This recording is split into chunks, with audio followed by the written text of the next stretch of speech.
Welcome back into Talking Fitchburg. Joining me today in his blue shirt, like mine, although he skipped the logo. I didn't today. It's Chad Brecklin, your city administrator. How you doing? Got the blues today?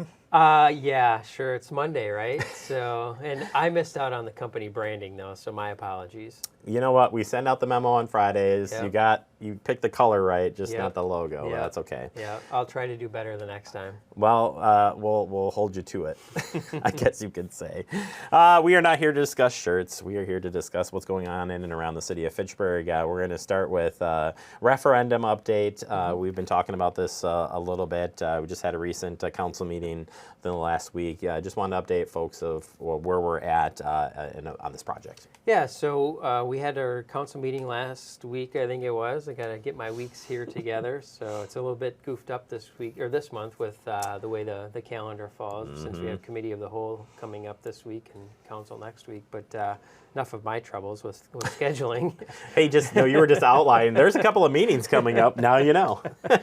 But at last week's council meeting, staff did give an update to the council and as the continued referendum planning conversation is taking place.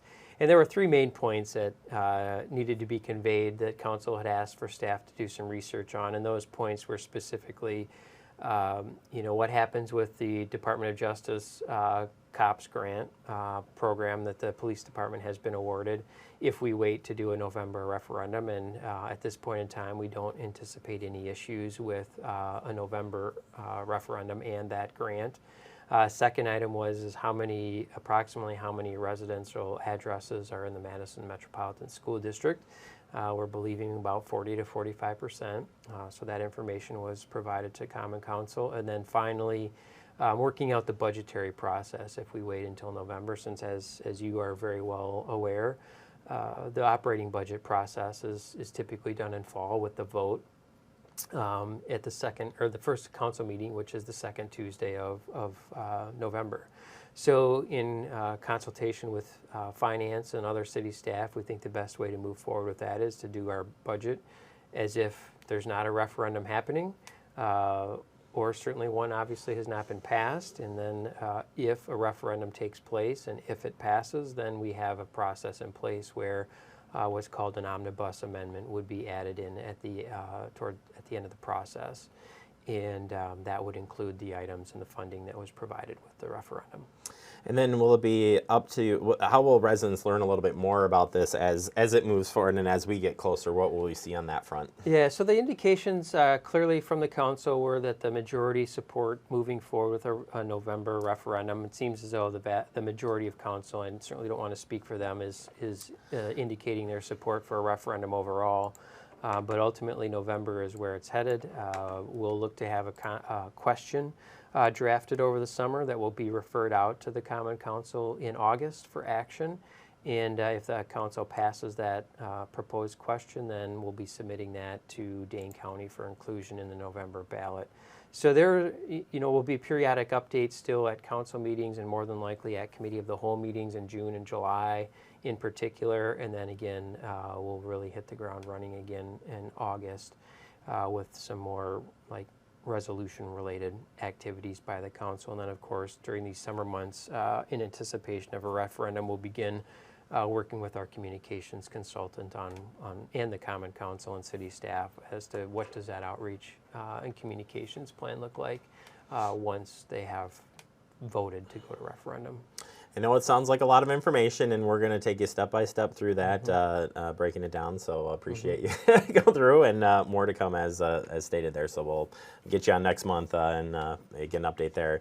We also have in unison. We have a strategic plan going on as well.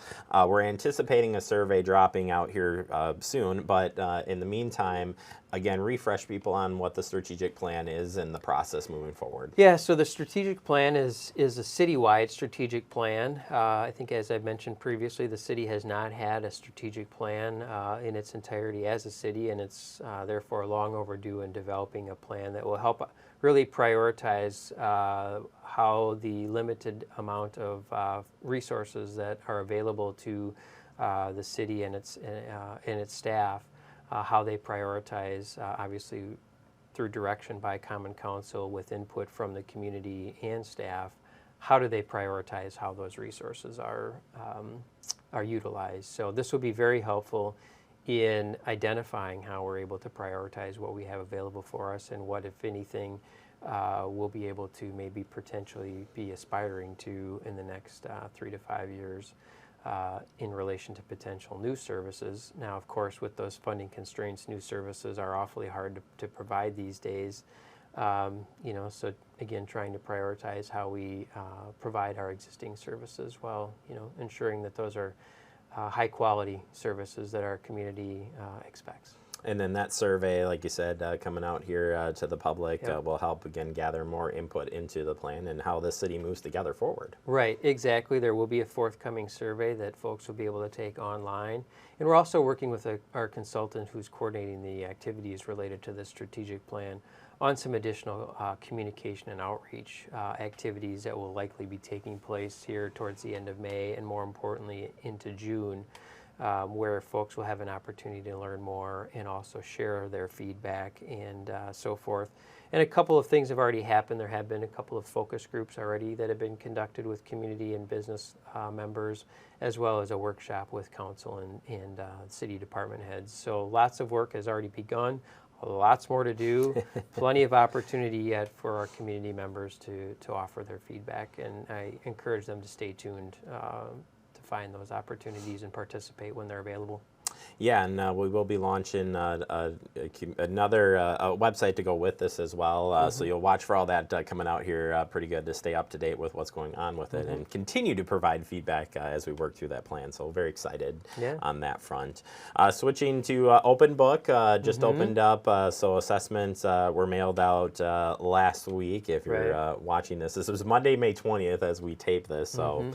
But basically, Open Book now through June 5th.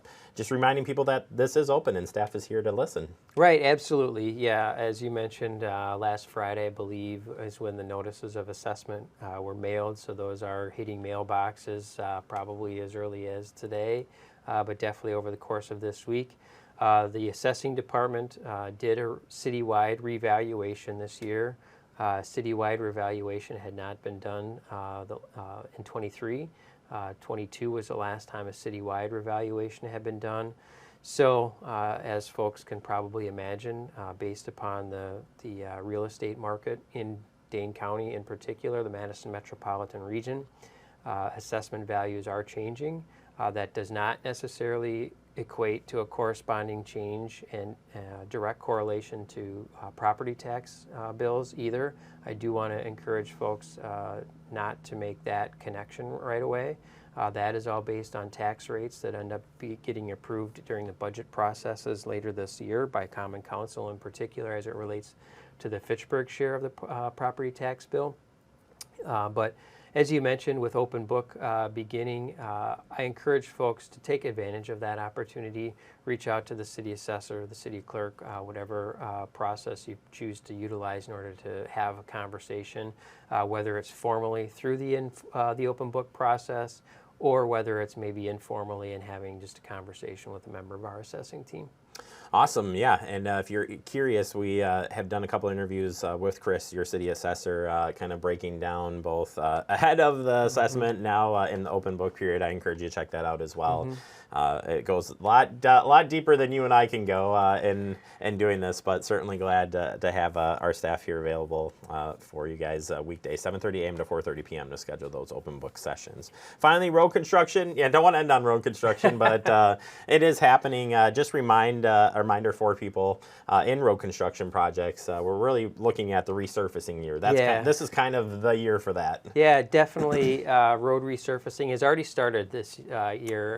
In fact, it began last week. I see Grandview Road. I was over in that area over the weekend, and it looked like that's already been resurfaced. I know there's still some work to do yet before it's going to be fully reopened yet to traffic, but our rural roads, Grandview, Seminole Highway, I think there was a couple others that are all going to be done first through the contract, and then we'll move into our residential streets. So Fortunately, this year we're only going to be battling rain and not potentially cold weather. It seems like the last couple of resurfacing projects. You probably shouldn't have said that now. Well, you know that's that, right? fair. Drug out till you'd grounded me appropriately, Jeremy. Whoops. Right. You know, drug into to late October, which always got a little bit of complication with cold temperatures. But if we've got cold temperatures through the scope of this project, then we've got probably bigger issues to contend with, to be honest with you. So, but I do encourage folks, you know, there are barricades out where these projects are happening. There are crews out in these areas.